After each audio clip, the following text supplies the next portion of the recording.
Scooter യാത്രക്കാരിയെ ഇടിച്ചു വീഴ്ത്തി പീഡിപ്പിക്കാൻ ശ്രമം. പാലക്കാട് വടക്കാഞ്ചേരിയിലാണ് ഈ സംഭവം ഉണ്ടായത്. പട്ടിക്കാട് പൂവഞ്ചിറ സ്വദേശിയായ വിഷ്ണുവിനെ അറസ്റ്റ് ചെയ്തു. ഇക്കഴിഞ്ഞ 23-ാം തീയതി അർദ്ധരാത്രി വടക്കഞ്ചേരിക്ക് സമീപമാണ് സംഭവം. സ്വകാര്യ സ്ഥാപനത്തിലെ ജീവനക്കാരിയായ യുവതി രാത്രി ഷിഫ്റ്റ് കഴിഞ്ഞ് വീട്ടിലേക്ക് പോവുകയായിരുന്നു. ഈ സമയത്ത് വടക്കഞ്ചേരിയിലെ സുഹൃത്തിന്റെ വീട്ടിൽ പോയി തൃശൂർ പട്ടിക്കാട് ഭാഗത്തേക്കുള്ള യാത്രയിൽ ആയിരുന്നു വിഷ്ണു. പന്നിയങ്കര ടോൾ പ്ലാസ ഭാഗത്തെത്തിയപ്പോൾ യുവതിയെ ശ്രദ്ധിച്ചു.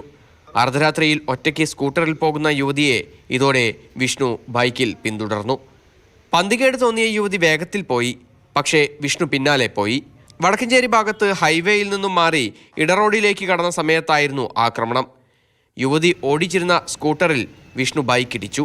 പരിക്കേറ്റ് നിലത്ത് വീണ യുവതിക്ക് നേരെ ലൈംഗികാതിക്രമം നടത്താൻ ശ്രമിക്കുകയായിരുന്നു. ഈ സമയത്ത് യുവതി അത് ചെറുക്കുകയും ബഹളം വയ്ക്കുകയും ചെയ്തു. ഇതോടെ ആ പരിസരത്തെ വീടുകളിലുണ്ടായിരുന്നവർ പുറത്തേക്ക് വന്നു. ആള് കൂടുന്നു എന്ന് മനസ്സിലാക്കിയ പ്രതി ഉടനടി തന്നെ അവിടെ നിന്ന് രക്ഷപ്പെടുകയായിരുന്നു. പരിക്കേറ്റ യുവതിയെ നാട്ടുകാരുടെ സഹായത്തോടെ ആശുപത്രിയിൽ ചികിത്സയ്ക്കായി കൊണ്ടുപോയി. തുടർന്ന് വടക്കാഞ്ചേരി പോലീസ് അന്വേഷണം ആരംഭിക്കുകയായിരുന്നു. യുവതിയുടെ മൊഴിയെടുത്ത പോലീസ് CCTV കേന്ദ്രീകരിച്ച് നടത്തിയ അന്വേഷണത്തിൽ വിഷ്ണുവിനെ പിടികൂടുകയായിരുന്നു. അറസ്റ്റ് ചെയ്ത പ്രതിയെ തൃശൂർ പട്ടിക്കാടിനടുത്ത് പൂവഞ്ചിറ സ്വദേശിയായ വിഷ്ണുവിനെ പിന്നീട് കോടതിയിൽ ഹാജരാക്കി റിമാൻഡ് ചെയ്തു.